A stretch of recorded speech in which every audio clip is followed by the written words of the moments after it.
On this podcast, we will talk about the tools we have used in order to remind us who and what we are. We will talk about the spiritual technologies that bring us back to the knowing that we are sovereign. That bring us back to God. The only actual advice you will get on this podcast is to consult within. The rest is all the things that happen when you do it. My name is Jasai. And my name is Stori. And this is Sovereign You. Hello, good day, and welcome to Sovereign You. Welcome. Today, we are going to be talking about some action things. These are action. We're using these in action terms. To educate versus to teach. What is education versus what is teaching, and how those things are showing up for us in our lives. What the meaning of that is for us, or the impact of being taught things versus educated in things has been in our lives. And so, buckle yourselves in for a little bit of differentiation of language, because, so much of what happens when you begin to practice sovereignty, when you begin to know that you are your responsibility, some part of that responsibility is you knowing what things mean. When I'm saying these things, when I'm going out in the world and engaging these experiences and spaces, what am I really doing? What's really happening to me, with me, for me? So yes, we're going to be talking about education versus teaching. School has just started, so we all are in that, sliding into that vein. People are going to learn things. But before we do that, we are going to dive into our holy inquiry. And today's holy inquiry has everything to do with the disciplines of your life. So I want you to just think about, some of the disciplines that you employ, regular, everyday ones, but like that you're consistent with, in the shaping of your life.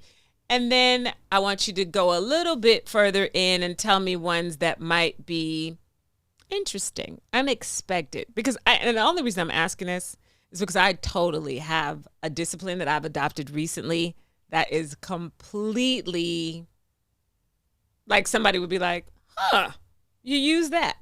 So I'm wondering if there's any tools, disciplines that you use that might be a little unorthodox. Somebody might be surprised to know that works for, whatever you're using it for.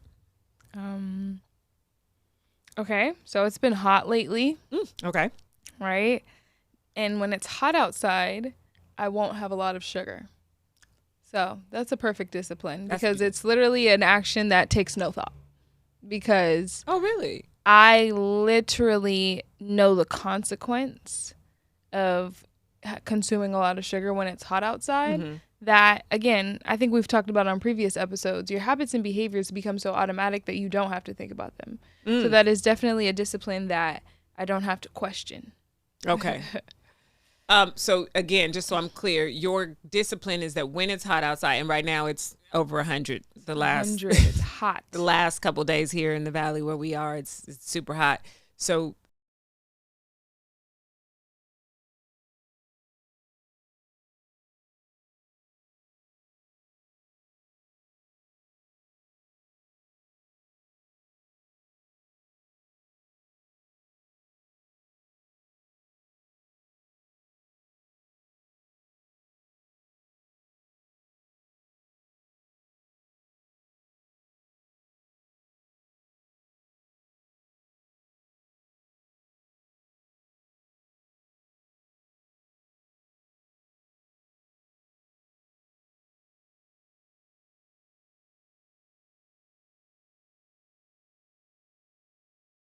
use sugar to come up, like they think that's what they're doing, but really you're coming and sugar down. Makes you more hot when it's hot outside. Oh, yes. And people who are in menopause, perimenopausal age, they know that. Yeah. That if you're gonna get a hot flash, if you're prone to hot flashes because it's that time in your life, sugar is making that way, way, way more challenging to deal with. And so you were asking me an unusual discipline.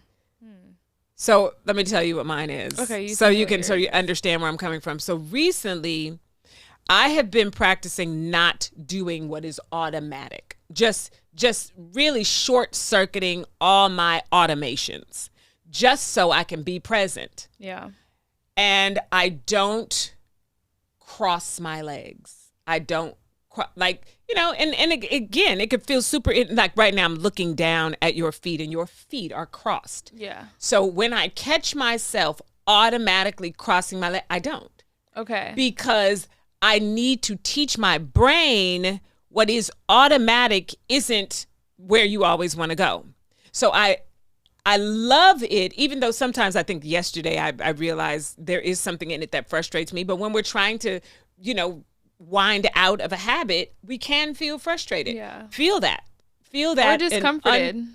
Or like uncomfortable. Absolutely. Because sometimes it is when I'm sitting down and I can't cross my legs like I'm used to, or I have to put my feet flat on the floor because I'm like, I mean, your legs are crossed in a way right now, though. Well, but my foot is under here, but I'm talking like this, like I don't do this, or I don't do this, cross at the ankle.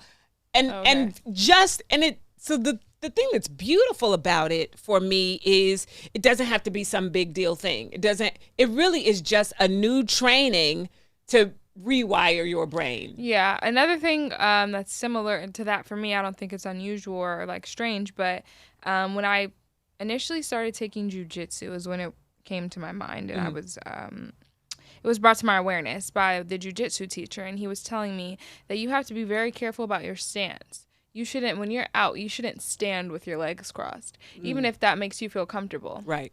Because it's not balanced. Because if somebody attacks you, your entire balance is thrown off immediately, no matter how strong they are. So for years now, I've been working on just keeping my legs apart. Or something that I'll do too is I'll lean. I lean a lot on things. Okay. So if I'm in the shower, I'll lean. And if I catch myself leaning, I'm like, I have to stand up. Or like when I'm doing the dishes, I'll lean on the sink. Okay. And I'm like, no, I have to stand up. And spiritually, that affects me because I'm like, no, stand up. Stand up. Yeah. Don't lean on anything. On anything. I love that. And those kinds of tweaks, those kinds of small things to pay attention to really do strengthen our attention. They strengthen our will. They strengthen our bodies often. I also know, because when Spirit gave that to me as a thing to use, I looked that up. I Googled, and crossing your legs literally also messes with your posture. Like, it's bad for your back, frankly, to sit with your legs crossed because you're not even. And so it teaches your body to adjust to being off. So if I have the left leg crossed over my right, I'm a little bit up on this side. And then we wonder, because small things over time really do compound to become, larger things. Yeah, larger things, that we really do want to make the small correction. One of the beautiful things about the practice of yoga is that if you're with a really good teacher, they know how to make a teeny tiny shift that turns a difficult posture to be in into an easy posture to be in, because they just align you right. Right. So to me, those practices are like that. Like, it's little tweaks that put me in alignment. And it reminds me that a little tweak can do it, and that alignment is important. Indeed. So yes, I'm glad, good to know that. I'm going to look at those things for my life. And for sure. And something that makes it more fun. I love when things are fun, right? Even like subtly fun. You can stand in flamingo pose or tree pose when you're doing the dishes or something. Oh, and with your foot in your thigh. Yes. Oh, so yeah. That's a super workout, right? Yeah. And it's super great for alignment, but it's also fun and entertaining, and like it adds a little element to the everyday I like it. Structure of life. I like it. So today's conversation is prompted by a reel that maybe many of you have seen on the internet. Jane. Should we play the reel?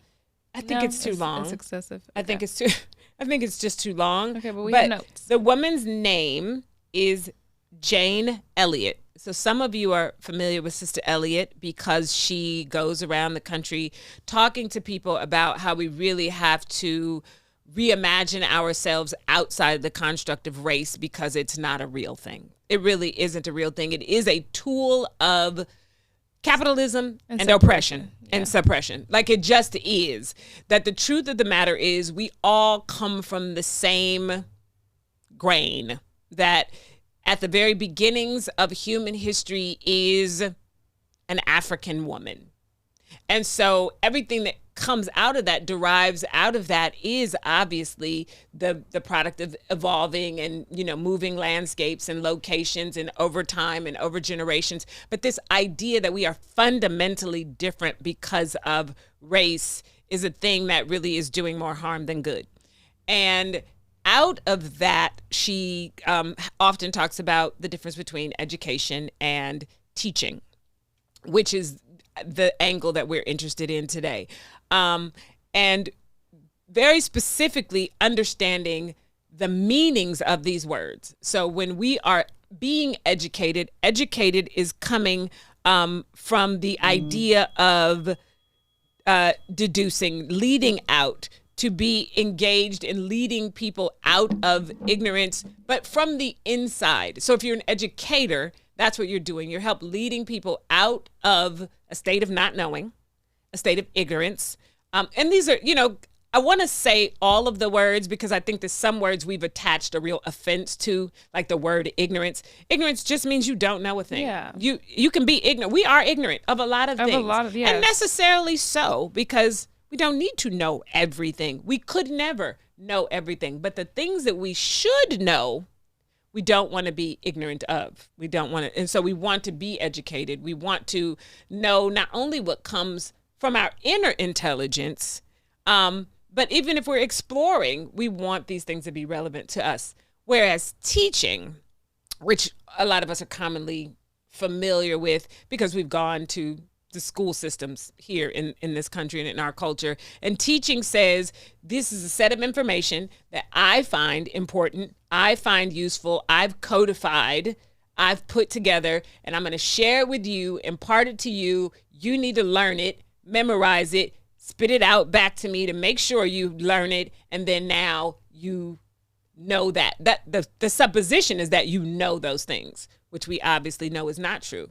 Just because someone teaches me a thing, just because someone shares something with me, I don't know at all. And it's interesting when you come, so as you're speaking, when you come to know things, you're reminded of them through your experience. Yes. So you don't need to memorize it because your experience is going to lend it to you enough that it's going to become a knowing. Mm-hmm.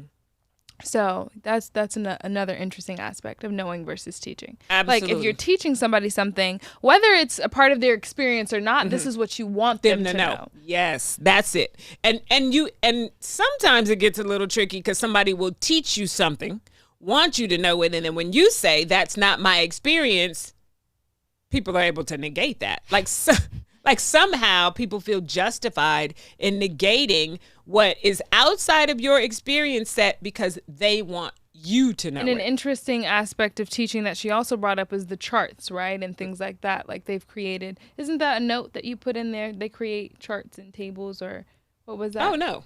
I don't have that. But I mean, I know make a thing. Yeah. So I was going to say that can be related to like statistics and things like that. Which we know can be manipulated depending on who the statistician is, what their angle is, program is, intention is, what their end goals are. Because to be fair, if I have a goal, like we run a LIO, I'm going to teach people who come to work at a LIO to do things the way we do it. Now, the truth is I really don't do that just because I spent so much time in human resources and working in environments with people with all kinds of different learning styles that I really say to people, this is what I need done. You do it in a way that's going to make sense for you, your learning style, how you process. I think a lot of having, been in HR, having gone through the educational system, that isn't always encouraged. Right. Like you could literally, the teacher gives you an assignment and you can, have a bright idea. And then they're like, no, not like that. And that's how a lot of students fail too, because it's not that they can't achieve what needs to be done. But if I have to do it the way you're telling me to do it, then now I'm at a pause because I'm literally telling you there's another way it can be done. And that would be my challenge in math classes, right? I love math. I excelled at math perfectly. But if there was a substitute, I'm like, we're not learning anything from you today. Because the way that I was taught and structured to know this information, you're trying to give me a whole different system of understanding because my teacher's out. We can't do this. We can't. Where's the pamphlet? Let's just go over what we did last time. Let's refresh. So that is very, and math is interesting like that. I didn't know when I was a child, because of course this is my educational experience. I didn't know you could change how you teach math until guys went to school. Oh my! And then they were people. So and many ways people to go about say it. it to me like as if it was obvious. They were like, "Oh no, they don't teach math like that. Like they don't teach kids how to count in the way they taught you how to count. Kids are counting on the physical drawing of the number." To know, yeah, they started doing that when I was in elementary school. They didn't do that when you were a kid. No, you just count on your fingers because But it's so easy when you do it that way, which is beautiful because there's literally points in the number. It's very interesting. Which is not coincidental. Not coincidental that the number 3 has 3 points with which you can count 4, and the number 4 has 4. 5, 7. But it's so interesting. I used to love it because then when you got like higher numbers, there was like a whole different way to approach it as well. And my brain literally is twitching right now. Yeah. So different ways for sure. And that's valuable because we are all different. It is important to allow people to learn in the way they are programmed to process. It teaches us that everybody's not programmed to process in the same way. It also teaches us to get in touch, spend time, figure out how you process. Yes. How does your mind work? Yeah. Because so much of what you're going to know, not necessarily learn, so much of what you're going to know is going to come from you, through your processing system. Yeah. Teachers, if they're educators out here imparting information, helping people learn, to love learning. And I know the school systems have rules, but where it is possible, really try to make room for your learner to use what's there, what they already have in hand, what is already endogenous to them as far as their learning, resources that come from inside them. And the best teachers in my experience have always been the teachers that took the information and made it their own and literally taught you based off of what they know and not just reading the book verbatim. Like Taylor would even talk about in college having professors that don't use the book at all. So you can't cheat. Right. Literally, this person came up with all of this out of their mind. They know what needs to be taught to you. They know what's important for the course. But because they're so well versed in it, they're like, everything I give you is original. Now that brings me to, which is so beautiful, because God is well versed in everything. Like God knows the verses of all the songs. If you get in touch with you, which is to say, get in touch with God. If you get in touch with your breathing, all of the information, as precise as it can be for you and your processing system, will come through you. And then you don't have to worry about, is this complete? It's as complete as it's going to be for you. And then maybe you take your curiosity about that subject and go out into the world and explore more.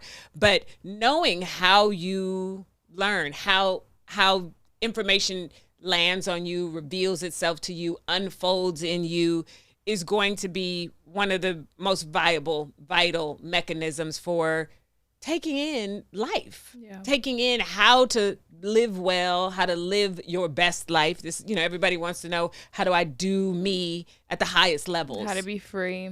You got to get in there and know how you learn. Yeah.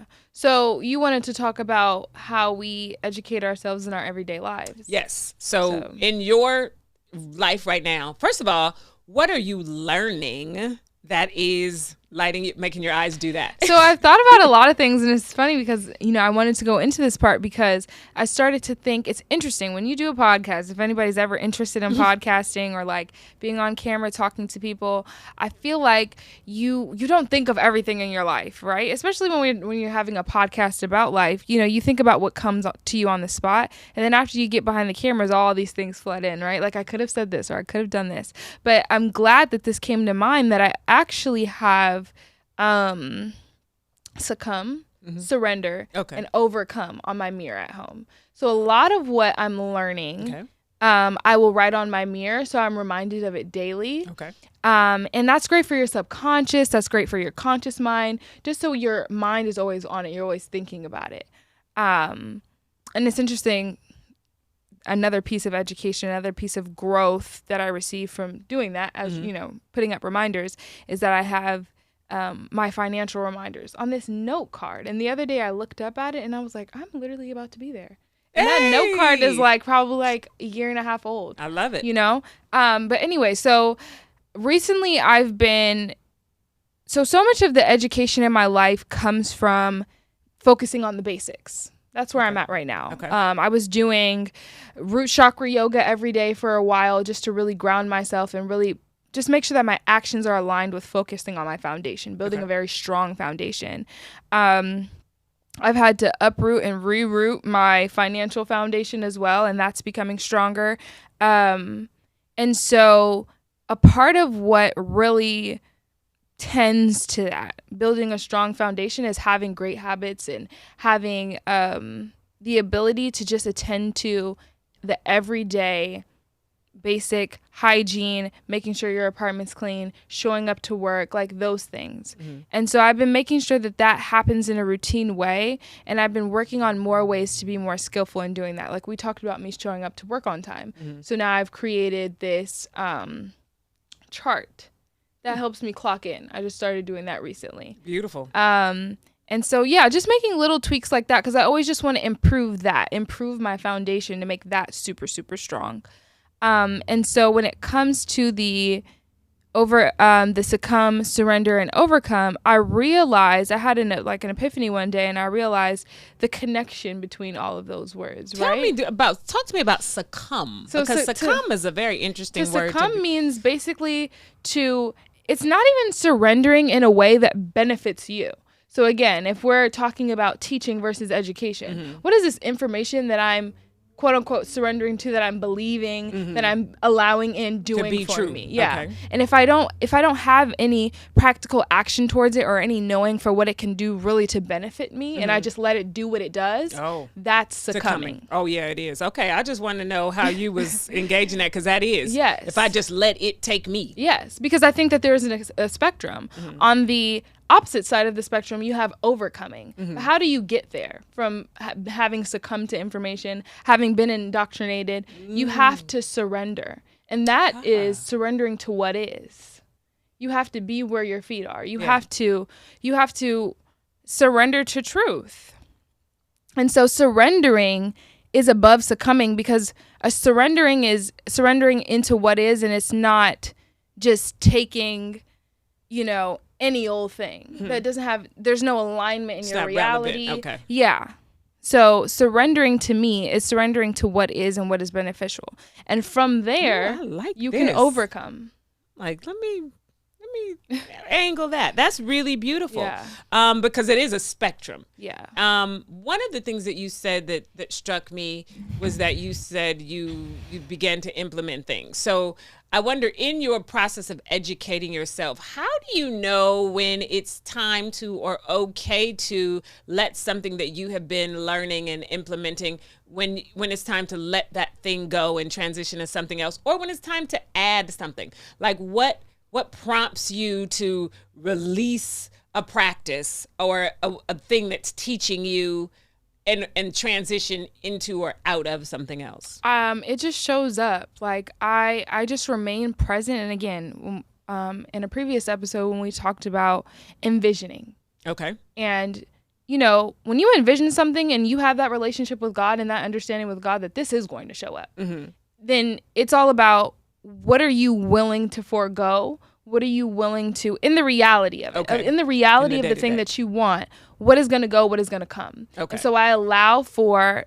what I desire to show up for me, and whatever goes and comes, that's worth what I've desired, what I've seen. Okay. So if it's in the way of what you see, what you have envisioned, then it goes freely. Yeah. Okay. And and some things don't go as freely. Some things do hurt you. Some things do challenge you. But when the thing you saw shows up, that it was for that, right? That. Okay. And so I will say that also shows up in different signs in other places in my life. You don't have to do so much when you know what you want for your life, and you act in that way, because it just shows up. Yeah. So I would say when it comes to adding new things, I remember when I had all the things that I have on my plate now, but as I was acquiring those things, we had also at the same time gone to that Isha village. Oh, yes. Prayer Yes. over the community space. Okay. And so there was the Linga Bharavi that we learned about. And Yes. that is all about being able to balance Yes. with a whole lot getting on your plate. So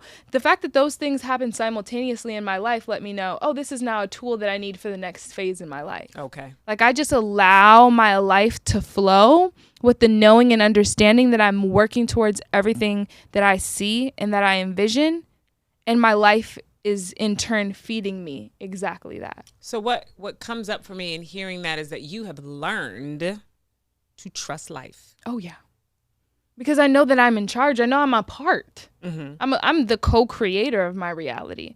So it's like I know that God's desire is to fulfill my God put the desires in me first. Yeah, right. So God's desire is to fulfill those desires through my will. Okay. And so I just have to be present. Like those things, and that's the interesting thing about dreams deferred. Where do you think they come from? If you don't have a source for where they come from, then it is easy to feel like, oh, this never happens for me, or this never happens for me, or this never happens for me. Because do you trust that it's that it is, that it will happen, that it's already happening? Because that's another philosophy that I have, that it's already happening. Yeah, I mean, because if it's there whole. It's not there in pieces. Now, you might be experiencing in pieces because you're a finite entity. Exactly. You're a body, and you can't experience everything all at once. But if your desire is there, it's there whole. Yeah. And I know that I could not be convinced, or somebody couldn't say words that would convince me otherwise, because I live that. You live that.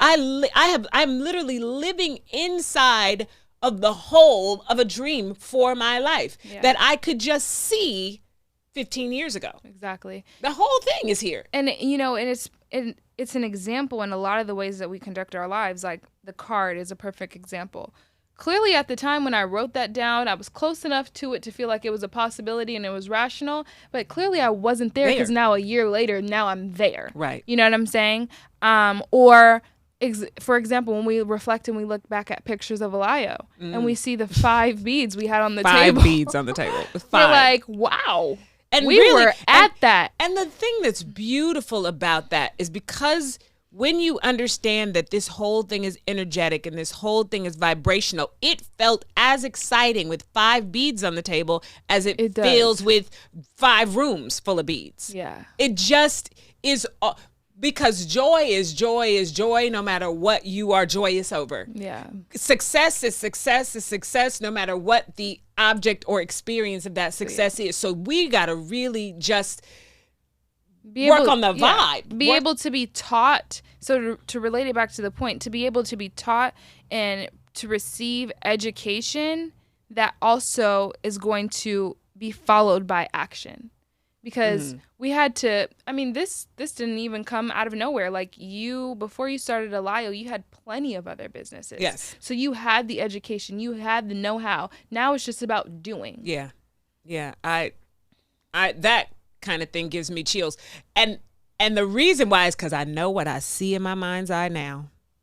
I'm like, ooh. Right. Like you show up. Okay, so now I'm officially like sure that we show up. Yeah, we get there. Wow, what is that going to be like? And it's so beautiful because it's so always beautiful. Way more beautiful than you see it. Yeah. Then it's like, oh wait, that's kind of overwhelming because I think big. Yeah. And you have to, in my practice right now, Spirit is saying to me, go bigger. Go, like, let this thing, and not like with your fancifulness, like literally just open yourself up to the thing that's already coming through. Yeah. Don't close it off with doubt. Don't close it off with how is that possible? Don't close it off with somebody else's story. That when you breathe, as big as that thing gets, see it. Because if it's grounded in reality, it's grounded in truth, it's grounded in the education and the experience that you had before, what is doubt doing there? Yeah. Like this is a grounded thought. Absolutely. This is a grounded. Proven. Yeah. And the process is proven. Like I'm on a path towards something. Absolutely. Oh, that's a vibe. Yeah. Being reminded that what you know from within you is truth. Yes. And so you have to just keep mining that, being present for that. It's almost like I love archaeology for the action of dusting off the fossils with that little tiny brush. Like, yeah, sure, that's tedious. Sure it is. But the reward for being careful, for doing all the steps, for being thoughtful is the outcome. Somebody would be excited to do that. Yeah, every little move, every little brush stroke is like, oh, a prize is here. So I'm going to do this deliberately. I'm going to do this with great faithfulness. I'm going to show up every day because just from these, that seems like the easy part. Just from the week's worth of brushing, I know something's under here. Yeah. Is that what they do instead? Do they not mine for it? They don't like. So when you know you're at the thing, when you know you're at the dinosaur bone, you don't know because you'll tear it up. So now you got to be real careful. You got to just dust that dust off. Like that tool is amazing. Like I feel like I'm going to just get one of those and put it in my house in a frame. Interesting. To watch archaeologists dust a thing off. And you were connecting that to what? That when we're educating ourselves, when we're, drawing on our own experience, even if it's not showing itself full, your job is to keep doing the everyday thing to dust it off because you know it's there. Yes. And so this is a perfect conversation for my share today. Beautiful. I have homes and land. I'd be seeing that at Erewhon, because that's exactly where I got it. Okay, so I will go to Erewhon, my favorite grocery store ever, just because it's a vibe and the food is amazing, and I always feel great after I eat the food. Mm-hmm. But they also have free magazines, free. You can just pick them up. Where else can you get a free magazine? Well, they want to sell you a home, so they want you to pick that up. Yeah, it's amazing. So this one is called Homes and Land, and I will literally just flip through this and look at. Okay, I will flip through this and look at different homes because I love architecture. I love the building of homes and buildings as an art as well. And Beautiful. so. That's good. Yeah. And so when we talk about knowing what we want, especially we talk about the retreat center a lot and like our futures and what we want for ourselves, storyboarding and also looking at things and deciding, I like this with no doubt, with no feeling of this is unattainable. Why would I even have my focus on this? Like, because your life is so expansive, why don't you just surrender to the moment and just be attracted to what you're attracted to and seeing how that shows up in your life? And that's exactly what I'll do. I will, because I've seen so many beautiful things bloom in my life that I couldn't have never imagined. I know that I will just continue to focus on what it is that I'm attracted to and what it is that I love. And it's just like, it's an experiment. It's like, I just want to see how this is. And nobody can or would be able to teach you that. That is an education. That literally is bringing what is in you out and then learning what that renders. Yeah. Learning what comes from doing that, being that kind of energy and entity. Yeah, because what you feel when you see this is the part I love so much about being alive and being awake and being aware, that what I feel when I see that is really what I'm going for. Yeah. I tell people all the time, you know, we go looking for love or looking for things when we really should just be cultivating the feeling of that and then seeing what draws itself to us based on that vibration. And another thing that's really important too is like focusing on what it is that you want and getting well versed in it in reality, right? Because if I look at these homes and this is the thing that I want for myself, if I'm not looking at this price also and making sure that my finances are making sense, like my everyday spending choices and options and the way that I conduct myself through business and my career, if I'm not also being skillful and real about that, then it does become unattainable. Yeah, but definitely got a match. Yeah, and I think that if there are people who can come from families who literally moved to this country and they didn't go to school, but they, like if children of immigrants, like first generation people, if they can come to this country and make success for themselves, anybody can do that. Yes, everybody can.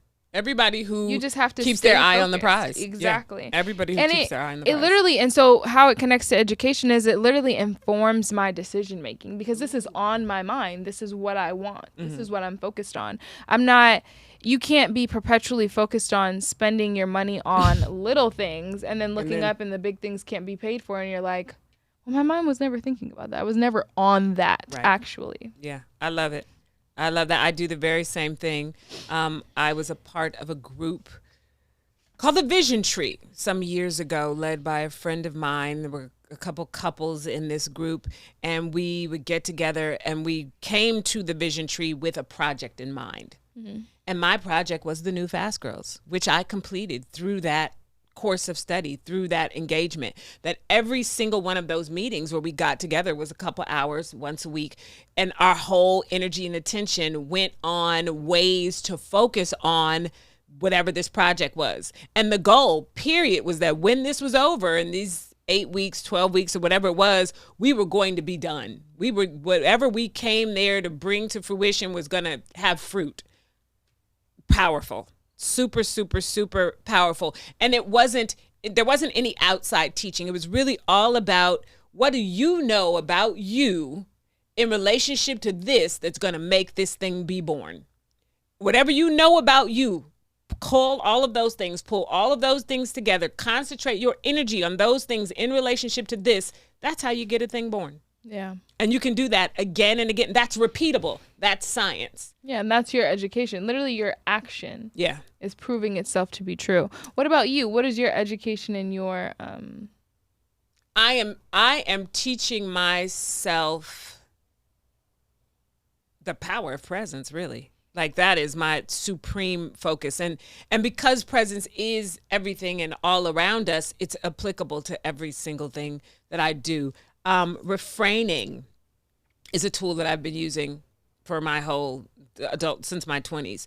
And so right now I'm doing lots of refraining practices. Some I can share, some I can't share, but all of them are about not just doing the automatic knee-jerk thing, like really deciding for the next 20 minutes or for the next 3 weeks or for the next 6 months or whatever the time frame is based on the goal, that I am going to stay. I'm going to stay. I'm going to teach myself to stay in this vibe.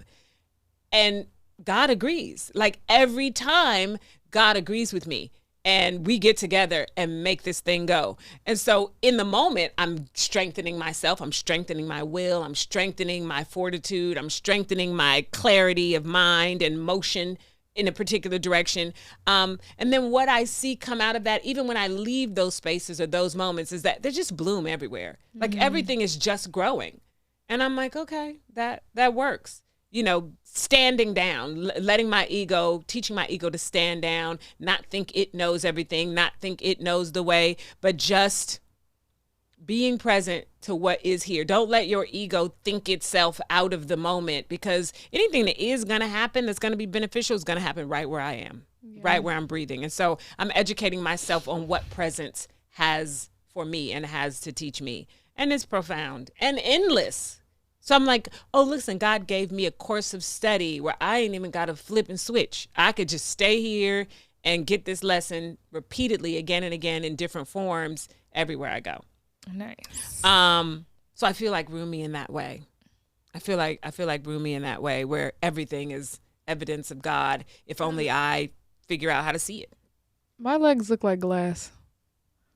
Oh, they do. That's I'm gonna do the Wisdom Owl segment. That's so funny. All right, so today's question in our Wisdom Owl is, how do you deal with changing relationships when you're on the spiritual path? Okay. So this is very relevant. This is a very prominent thing that happens on the spiritual path, is language that we're hearing a lot. If you're on social media and your channel, your energy is dialed into that. If you're here listening to this, you're probably dialed into spiritual path language. Well, what happens if you think about paths is that there's not just one. There's all kinds of paths. So if you were on a path and there were people on that path and then you begin to change your behaviors, and that begins to change your path, and the other people that were on that original path with you don't do the same, obviously you will separate. What I have learned to do through really difficult, sort of maneuvering and struggle and some resistance, certainly early on, is I have learned to just let what's happening with a relationship happen. So what we can find ourselves doing when we love people and we want people around, or we're used to having people around, particular people, what we'll do is when it looks like the relationship is waning or fledgling, we'll go get it. We'll make the call. We'll go by. We'll initiate the conversation. We'll send a text. When God is literally sometimes for us just letting that thing die easily. God is saying, you haven't talked to them. And it starts with the moment. You haven't talked to them since the morning. Let it go. Don't text. Don't call. Or you haven't talked to them in a week. You know that this relationship isn't congruent. Don't go in that corner. Things could end so easily and beautifully and peacefully, but it really be us. Like, oh, I don't know if I'm ready to let that go all the way for real right now. So when dealing with the changing relationship is just letting the relationship change, allowing it to change. And so there are lots of people I used to be really close with, talk to every day, all the time, text back and forth. And really, Spirit has been working with me over the last decade about letting my time be reserved for my relationship with Spirit. And so, of course, because there's not an infinite amount of time in a day, I got to sleep, I got to work, that the relationships that used to occupy the text time or the call time, I just stopped doing it. I didn't stop loving these people. I didn't stop wanting to be in these people's lives, but I stopped giving all my time to it. And when you stop giving your time in a particular direction, the shape of whatever was in that direction changes. So my thing is, if you can sense, if you can know that your relationships are changing, take your hands off the wheel and let them change. Because if you start getting all panicky, then you're making moves, trying to allow them to change, but with some controls from you. I think that's the thing that makes it awkward. I think just letting a thing that's leave, because I practice with my breathing. I'm like, I let my exhale go. I don't try to hold some pieces of it. I let the exhale go. And then whatever is leaving on that exhale goes with it. So that's my answer. Nice. What about you? How do you deal with changing relationships on your spiritual path? I know that when something doesn't serve me, it will be gone. It just will be gone. Yes, it will. Okay. It just won't match up anymore, and there will be something that removes it. Okay. I like it.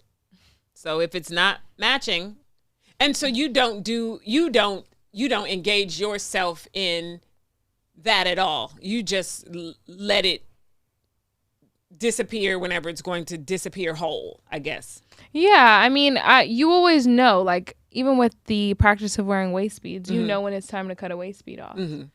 So it does happen, but sometimes you're the steward of it happening. Sometimes you have to let people know, like, I'm moving on or whatever the case may be. But yeah, typically, No, I get, but then what do you do with what you know? You're just saying There have been times, like I said, that I will let people know that it's time, or they will let me know, and it'll be mutual. But yeah, when something is, when it's time for something, when fall comes, the leaves fall. Yeah. So things just will let go of themselves. Beautiful.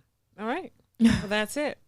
That is our episode for today. Thank you so much for joining us. If you are listening to this podcast exclusively, you can do that wherever podcasts are broadcast. And if you are interested in the video version of this podcast, you can go to Alayo Waistbead's YouTube channel, where all of the episodes, by this time from season 1 and season 2, are uploaded. And check out the whole vibe. see what you can glean from that space. And if you are on social media, you can visit us at Sovereign U Pod on Instagram. I think that's it. That covers it. Okay, if they want to write a review. Oh, please, yes. Review the podcast. Reviews are really important for us. They help other people who are stopping by the page figure out, okay, what's great about this? What are other people saying about this? Super useful. Your feedback is part of the engagement. It helps us understand, how people are, what people are getting, gleaning, how people are engaging the space. And if you have a question that you would like answered in our Wisdom Owl segment, you can put it in a comment section. You can DM us on Instagram, and we will get to your question in a future episode. Nice. Thank you. Thank you so much. We will talk to you soon. Effortlessly, I was in here with intention. My joy is now. It's what? My joy is now. Intentionally thankful, I'm focused on the moment. I'm connected to the source, find alignment with the course.